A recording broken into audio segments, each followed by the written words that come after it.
Saya pesan di Tasik, belanjanya diarahkan ke belanja langsung kebutuhan publik, jangan terlalu banyak belanja hibah.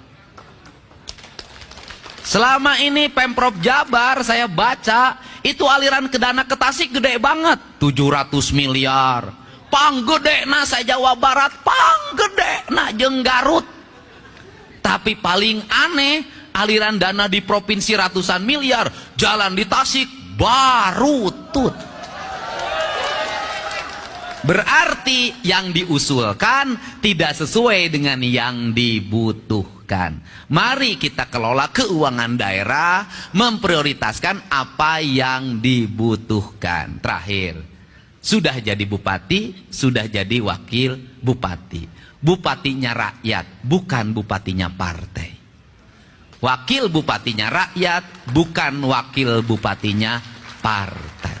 Jangan membawa simbol-simbol partai ke pemerintahan.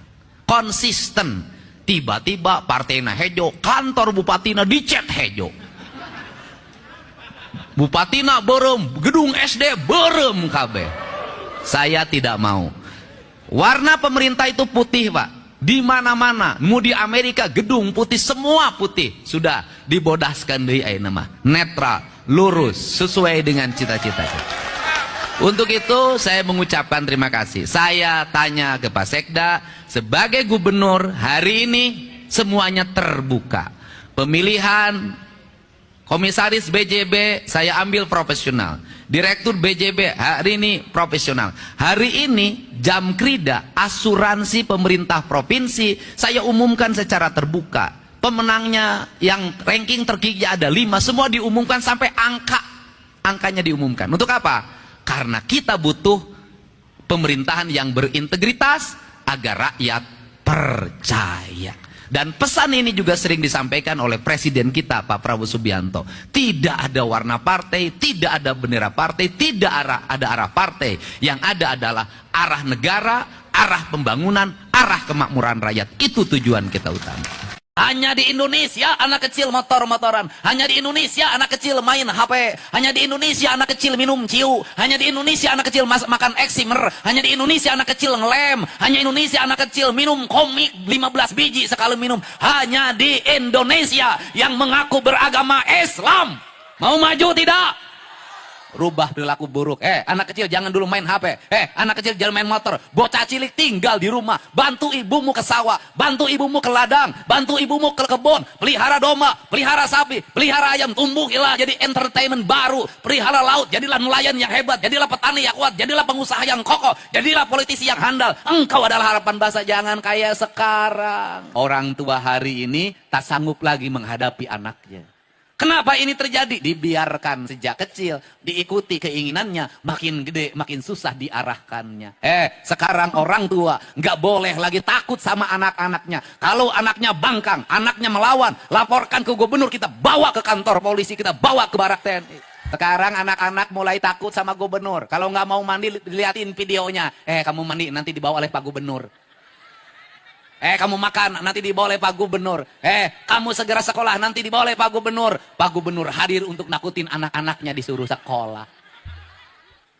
Tapi efektif. Kenapa? Insya Allah nanti anak-anaknya tumbuh dengan baik. Tetapi ibunya juga harus ngasih contoh yang baik pada anak-anaknya. Anak-anakku jangan main HP. Ibunya juga jangan main HP.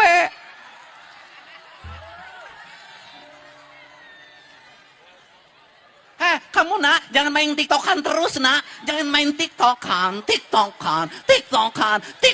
Kasih contoh pada anaknya. Anak itu tergantung didikan ibunya. Perilaku ibunya akan menjadi contoh bagi anak-anaknya.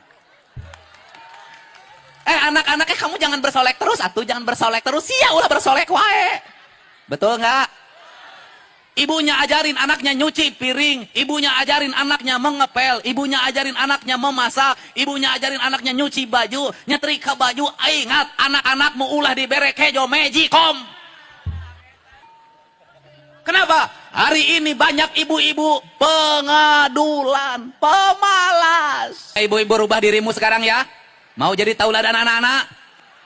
Berilah masakan yang baik bagi anak-anaknya, karena masakan yang dibuat ibunya adalah doa bagi anak-anaknya. Maka saya meminta dalam surat edaran saya, hei kaum ibu Jawa Barat, sebelum nanti pembelakuan makan bergizi gratis, dari sekarang ke sekolah nggak usah dikasih uang jajan anaknya, kasihlah bekal yang cukup dalam bentuk makanan yang engkau buat, karena dalam setiap butir nasi yang engkau buatkan, di situ ada doa yang tembus ke langit, doa keikhlasan seorang ibu pada anak-anaknya.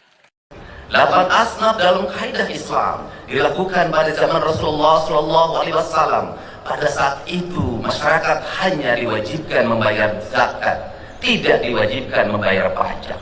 Sedangkan kita pada hari ini, para penyelenggara negara, baik eksekutif maupun legislatif, memegang kapasitas melakukan pengelolaan terhadap anggaran belanja dan pembangunan negara atau APBN, APBD, anggaran belanja dan pembangunan daerah Provinsi Jawa Barat. Yang paling mendasar adalah bagaimana anggaran itu terdistribusi untuk mewujudkan rasa adil pada 8 asnaf itu.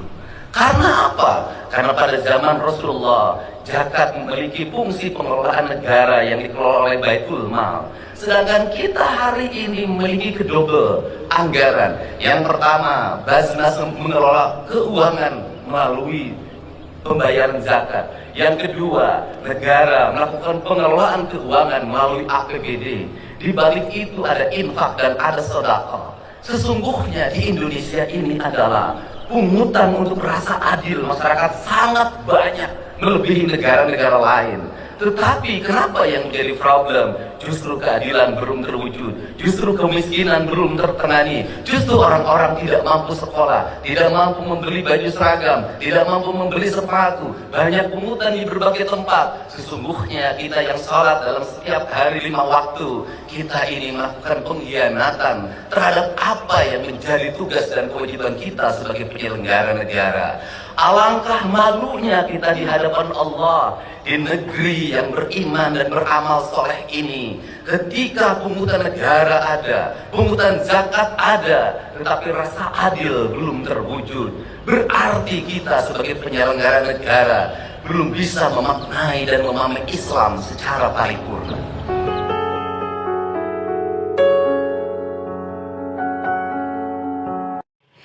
Halo guys, jumpa lagi bersama saya.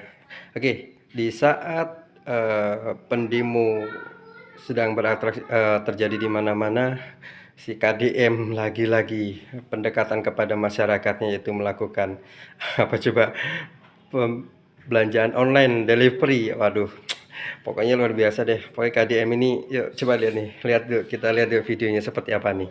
Gokil men, semangat untuk pendekatannya luar biasa. Yuk kita lihat coba videonya seperti apa. Guys, ya memang kayak Pak Denny, ya GoFood ada saya, DPR tadi bayar. Pak Denny, ya GoFood ada saya, Pak Denny, ya saya yang bayar. Pak Denny, ya GoFood, Pak Denny saya yang bayar, Abi. Asli, Pak. Saya bayar dengan GoFood, ya Abi. Cuman dari cuma ya Abi, 10.000. 12.000. Lupa minta aku pada tuan. Siapa ini?